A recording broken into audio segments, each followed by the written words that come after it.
In the name of the Father, and of the Son, and of the Holy Spirit, amen. Heavenly Father, we come before you today, consecrating each and every one of us into the Eucharistic heart of your Son, Jesus Christ, and to the Immaculate Heart of Mother Mary. We ask you, Heavenly Father, in Jesus' name, to give us the grace to open our hearts and receive your word. Let every word bring a transformation in our lives. We make this prayer in Jesus' name, amen.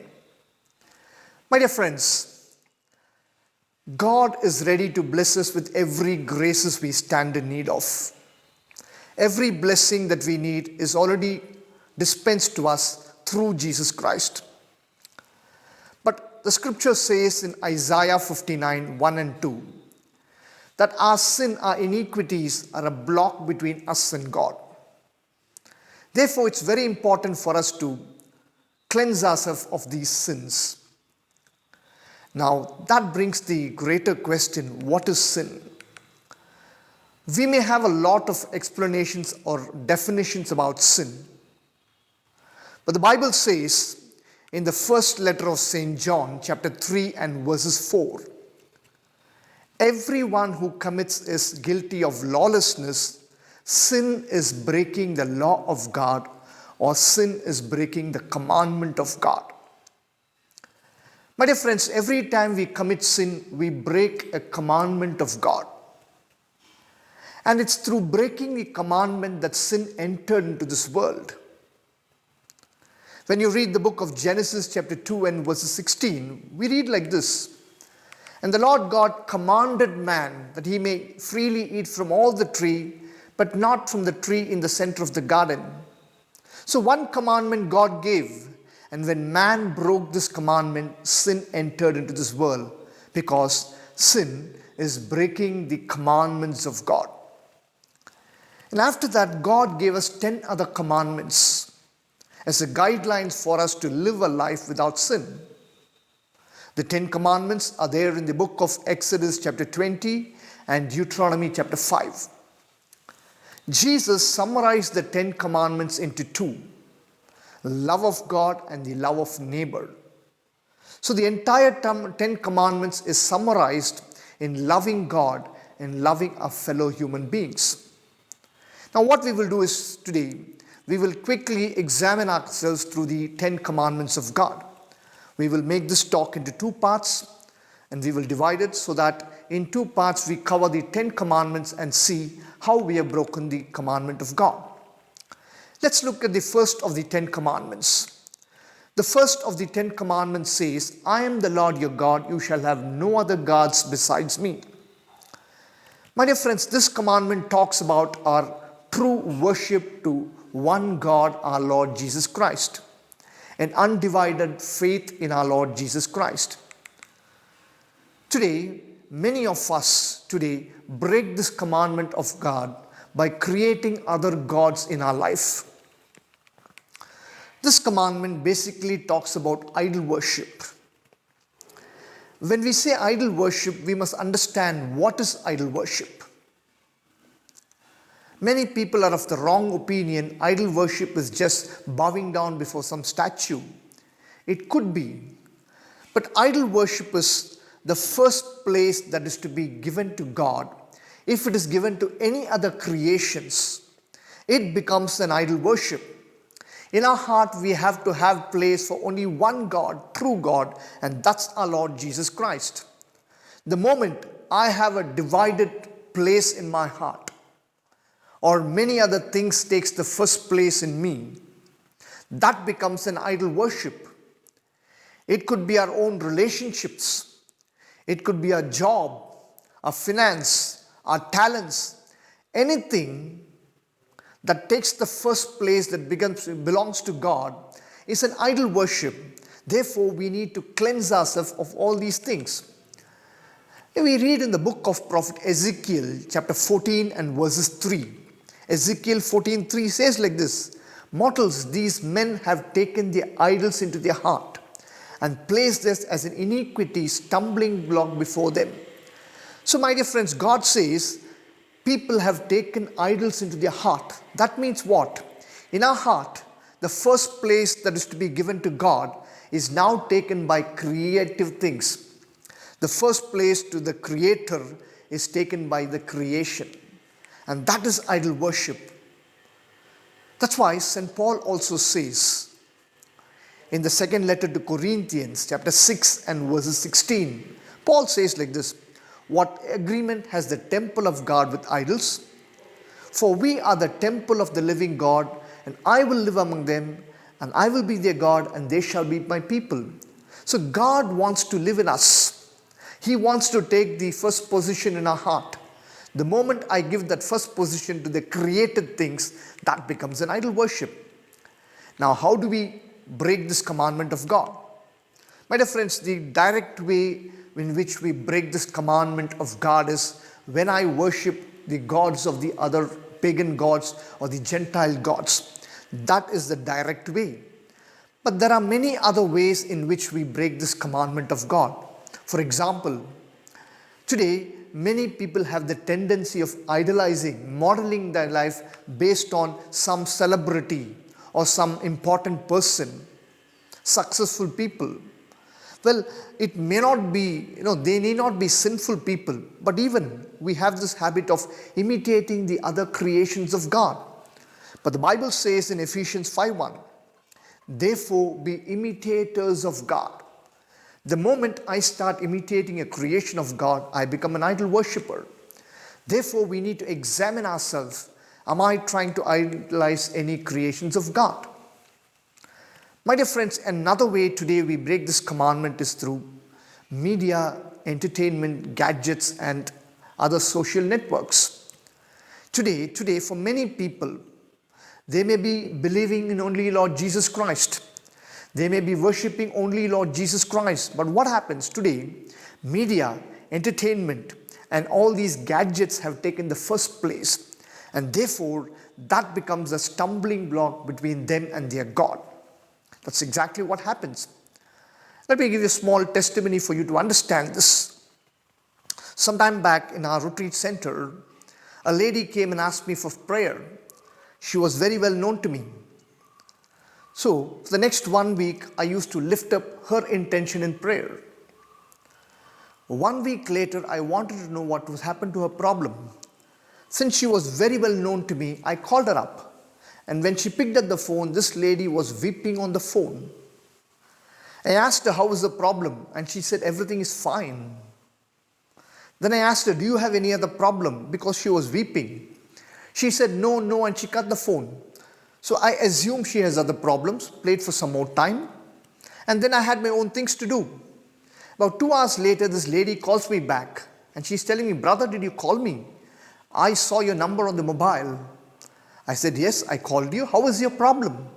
She said, "Hey, that problem, nothing has happened, man." Sometime back, she said, "Everything is fine." Then I asked her, "Sister, what happened? You were weeping on the phone. Do you have any other problem?" Very coolly, this lady tells me, "I was watching one television serial. I was involved in it. At that time, you called me up." My dear friends, God is asking us to come before Him with our tears. Today, people are giving the first place to media, entertainment, and gadgets. Well, none of these things are wrong. But the problem is, if that is going to take the first position, that is an idol in our hearts. Today, family prayers are preponed, postponed, shortened. Why? To accommodate some kind of an entertainment. Gadgets, people have no time for worship. They give more importance to their gadgets. Social media, which is good. But if social media is going to control you, that's an idol worship. If gadgets are going to control us, that's an idol worship. We need to examine ourselves, my dear friends, and come out of all these idol worships. How else do we break this commandment of God? Today, many people give importance to charms and objects of magical powers. They give some attribute, wearing certain objects in their bodies, keeping certain objects in their house. They believe by wearing these objects of luck or charm as we call it, or keeping certain objects in their house will give them blessing, will give them protection. That is an idol worship. But the problem is, many times when we speak about this to people, they try to justify their action by saying that they don't believe in all these things. It's only for a show they kept it. But my dear friends, even if it is you don't believe in it, the presence of such unholy objects in your bodies, in your houses, brings you destruction. Brings you destruction. There's a little incident in the book of Joshua, chapter 7. Read it later. After Jericho is captured, God is giving Joshua a command. He says, you will not bring any unholy objects into your camp. Next day, Joshua loses the battle. So he's asking God, why has this happened to me? God says, you have brought unholy objects into your camp. Therefore, I will be with you no more. Now, Joshua has not done anything wrong. See, he goes and checks the other people. He finds one couple, Achan and his wife, have kept some idols. When Joshua questions them, they are saying, we did not bring it to worship them. They were made out of gold, bronze and silver, and they were beautiful, so we brought it. My dear friends, the presence of such unholy objects in the camp of Israelites brought them destruction. Today, many of us are losing the battles of our life because of the presence of such unholy objects in our bodies, in our houses. When Joshua destroys his next day, immediately the Israelites win the battle. Examine yourself, my dear friends. There could be something. Jesus said, a word of God says in Deuteronomy 23:14, because the Lord your God travels along with your camp to save you, your camp must be holy, so that he may not see anything indecent among you and turn away from you. Examine, my dear friends. How else do we break this commandment of God? In the book of Exodus chapter 23 and verses 24, Exodus 23:24, the Bible says like this, you shall not bow down to their gods or worship them or follow their practices. Today, one of the primary ways in which we become idol worshippers is, though we worship the Lord Jesus Christ, we incorporate many pagan and Gentile practices into our Christian faith. Today, many people, according to the place they are coming from, they incorporate a lot of Gentile practices of the other faith. And because of that, they become a stumbling block. That practices becomes an idol worship for you and me. Many people have that. Many people have that, my dear friends. Therefore, we need to examine ourselves today. The word of God is very clear. In Deuteronomy chapter 18 verses 9, the Bible says, when you come into the land the Lord your God is giving you, you shall not imitate the abhorrent practices of these nations. Today we are called to practice. You see everywhere, some kind of a practice is incorporated. People give more importance to these practices than to the true living God. That's an idol worship, my dear friends. You may be still worshiping Jesus Christ, but are you following these pagan practices? Pagan practices? For example, let me give you a small example. In our own country, November 2nd, many people visit the All Souls, cemetery on All Souls Day. The church is advising us to pray for the departed souls on that day. But when you visit the cemetery, nothing wrong in visiting, offering some flowers and candle and praying for the departed souls. But you see people offering food and all. When you ask them, they say, this is the favorite food of the person who departed, so we are offering it. Incorporate from another faith. This is what we call as an idol worship. I'm just giving you one example. Examine, there could be so much such practices which is creeping into the Christian faith from the other pagan faiths, and that is a block between us and God. Examine yourself, my dear friends. Today, another great danger that is causing us to break the first commandment of God is the New Age movements, my dear friends. Today, many people are carried away by these New Age movements. Many things are there. These meditation techniques, all this, it's all presented as something beautiful. When you look at all these New Age movements like Vastu or some Reiki, all these things, I'm not elaborating all these things, but most of these New Age movements have some kind of a evil consecration. And it is all presented as something beautiful. It is presented as a meditation technique, presented as a relaxing therapy or a healing therapy, and we fall prey into it. We have nothing to do with that. Paul is very clear. What has the temple of God to do with idols? My dear friends, if God is ready to bless us with every blessing, why do I need anything else? Who can give us better rest than our Lord Jesus Christ? Who can give us better healing than my Lord Jesus Christ? Then why am I falling a prey to all these techniques, New Age movements, and causing my body, my soul to defile the temple of God? We are defiling the temple of God, my dear friends. We take idols into our heart, and this is the reason many of us are falling victim to all these things. Another important way in which we break this commandment is, today, as St. Paul says beautifully in the first letter to Corinthians, chapter 10, verses 19 and 20, Paul says, what do I imply then, that food sacrificed to idols is, or an idol is anything? No. What I imply then is, what pagans sacrifice to idols, they sacrifice to demons and not to God. I do not want you to be partners with demons. My dear friends, today many of us become idol worshippers when we start eating food offered to sacrifice to idols. Many people think by consuming this food, they are going to receive the favor of God. They receive protection. And that is what is an idol worship. My dear friends, the Bible is not advising that. The Bible is very clear. You shall not eat any food sacrificed to idols. This doesn't mean that we should not eat food from the other faith. No. As a community, as a friendly meal you can have. But as Paul clearly says in 1 Corinthians 10:27 onwards, Paul is very clear. He says, if an unbeliever invites you, eat what was given to you. But if they tell you it's been offered in sacrifice, then don't eat it. He's very clear. Therefore, today, let's examine ourselves. Am I scandalizing myself by consuming food offered to idols? These are the ways we break the commandment of God, my dear friends. Commandment of God. Then how else do we break this commandment? Superstition is another major way in which we break this commandment of God. Today, many people attribute their success to certain superstitious practices. If you believe that Jesus is your Lord, if we believe that God is the source of every blessing and every grace, how can I attribute my blessing to certain practices? That's what is superstition today.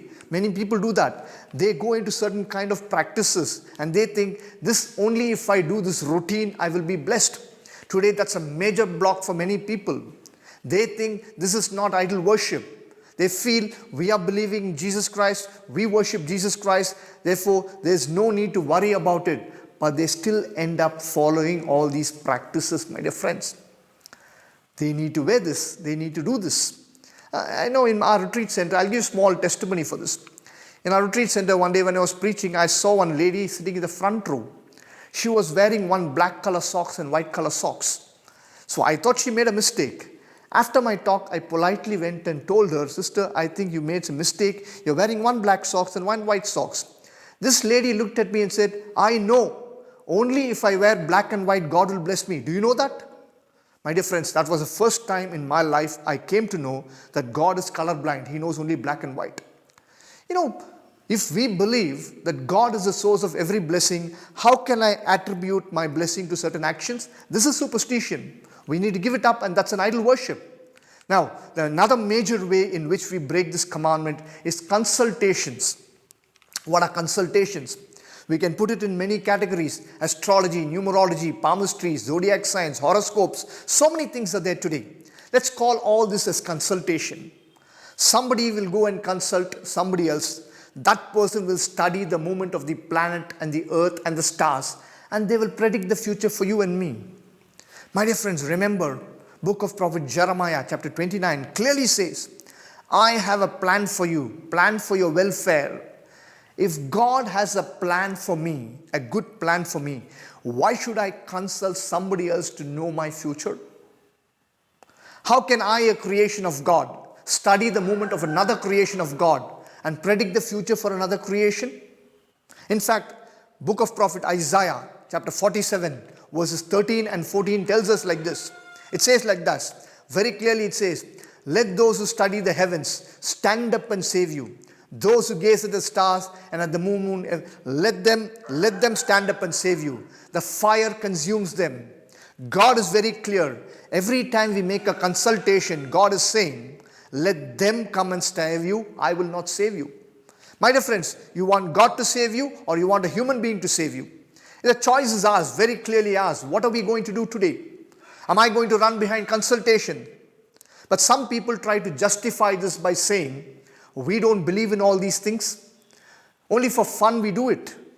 My dear friends, even for fun if you do it, it's a sin. It's a sin because it's against the command of God. And also, there is a danger sometimes when we read such things. If those things start happening, we may be led into it. You may wonder, does it happen sometime? Yes, my dear friends, why does it happen? Read Deuteronomy 13, 1-3. It says very clearly, if prophets appear among you and show you demons and portents, and those things happen, still you should not believe it because the Lord your God is testing you. Sometimes God will allow these things to happen in order to test you and me. Therefore, my dear friends, examine yourself. Is there something that is taking you away from the true worship to God? Idol worship is the biggest block for us, and that's the major way. The first commandment is the primary way in which we break the command of God. Now, quickly going to the second commandment. The same commandment says, do not take the name of the Lord in vain. My dear friends, God's name is holy. We are called to use God's name only to glorify Him, to praise Him, thank Him, and to exalt Him. Using God's name for our own personal gains is breaking this commandment of God. There are 2 or 3 ways I'll explain to you in how we break this command. First is in the promises that we make. Promises that we make. Matthew's Gospel chapter 5 verses 34-37 tells us like this. It says like this, do not swear by heaven or earth. Let your yes be yes and no be no. Everything else comes from the evil one. My dear friends, am I introducing God's name for my own personal gains? Swearing in the name of God, promising in the name of God, using God's name to strengthen my case. This is how we break the second commandment of God. It's very clear. God's name is only to be praised. Jesus was very clear. Let your yes be yes and no be no. Do not use the name of God for our own personal gains. It's very important. A second way that we break this commandment is blasphemy. Today many people, they blaspheme the name of God. Even though they believe in God, even though they worship God, when things do not work favorably for them, you know what happens? They started abusing the name of God. They start questioning God. They start blaspheming the name of God. Letter of St. James chapter 2 verses 7 is very clear to us. Is it not that they who blaspheme the excellent name of God that invoked over you? Yes, my dear friends, God's name is excellent. In the Old Testament, Yahweh, people never used to call the name of God. You know why? Directly the name of God. And the reason is they gave so much reverence to the name of God. Yahweh was God for them. But you never see them calling the name of God directly. Why? Not because of lack of faith, but that is the reverence and respect they gave to the holy name of God. Today, unfortunately, we use the name of God for everything. That's how media is projecting it. If something unfavorable happens to us, what do we say? Oh my God! Who are we to use the name of God? Oh my God, look at the expression. Why am I invoking the name of God? To express my feelings? God's name is to glorify Him, exalt Him, praise Him, adore Him. And every time I exalt the name of God, graces flow into me. And every time I blaspheme the name of God, my graces are being blocked. Cursing God, people curse God. In their fit of anger, they do that. When something favorable doesn't happen, the first commandment we reflected, we read about it, God has a plan for you. And when His time, God will do everything what you and I need. Whether you ask for it or not, God will implement His plan in your life and my life. By being impatient, I am questioning God. That's breaking the second commandment of God, my dear friends. Second commandment of God. And another important way in which we break this second commandment of God, it's called a simony. That is using God's name for a profit. Using God's selling name of God. Or rather, putting a price for the charisms and gifts given by God. Let me give one example in the Bible. In the Acts of the Apostles, chapter 8, verses 18-20, there's a little incident there. One person called Simon, when he saw the Holy Spirit was given through the laying of hands of Peter and John. Remember, Peter and John go to Samaria. They place the hands on the believers, and the believers receive the Holy Spirit. Now Simon was so impressed, he's going and asking Peter and John, he's asking Peter, I'll give you some money. Can you also give me this charism? My dear friends, you are selling the name of God. Today, God has given us many talents and gifts. When we use these talents and gifts for a profit-giving activity, it's called as simony, and that's a part of breaking the second commandment of God. We blaspheme the name of God. Another way in which we break the second commandment, no reverence to the place of worship, no reverence to the consecrated things, and no reverence to the consecrated people. For example, when people come to a chapel, 2 Chronicles chapter 7 verses 14 and 15 says, God is very clear. He says, my presence will be there for all time. When you come to the place of worship, my dear friends, God's presence is already there. Today when I enter in a chapel or a church, am I aware that God is already present there? Or what are we doing today? Playing with our gadgets there, eating food, playing with children there, without even understanding that God's presence. He says, my heart and my mind will be there for all time. God says, I have consecrated this place. I have chosen and consecrated this place. And every time I desecrate the place of worship, I break the second commandment of God. When I desecrate the objects consecrated to God, for example, Bibles is the word of God. Bible is the word of God. Am I throwing my Bible along with my commercial magazines? Is it thrown along with my children's school book? People have no reverence to it. It's the word of God. You have to give absolute reverence to it, my dear friends. You may say, I am not taking the name of the Lord in vain. But what about your things consecrated to God? What about the place consecrated to God? What about the people consecrated to God? Psalms 105 verses 5-15 says, Psalms 105 verse 15 says, do not touch my anointed ones, do my prophets no harm. Today we take the name, we go and talk ill about, gossiping about people who are consecrated, people who are anointed, doing the work of God. Who are we to do that? All this is indirectly or directly breaking the second commandment, do not take the name of the Lord in vain. My dear friends, in the next talk we will reflect upon the next commandments. Let's ask the Lord to give us the grace to examine our hearts. Is there any idols in my heart? As Ezekiel says, these people have taken their idols into their hearts. Are there idols in my heart? Have I given more importance to certain practices, certain objects, certain kind of ideas? Have I given more importance to my money, to my relationship? Have I given more importance to my talents, to my job, than to my Creator? Let's examine ourselves. Or am I blaspheming the name of God? Let's ask the Lord to give us the grace to accept these areas of sin, repent about it, and come to Him. Heavenly Father, we ask you to give us the grace, Lord, to accept these word of God, repent about our sins, and come to you. We make this prayer in the name of our Lord Jesus Christ. Amen. Glory be to the Father, and to the Son, and to the Holy Spirit, as it was in the beginning, is now, and ever shall be, world without end. Amen.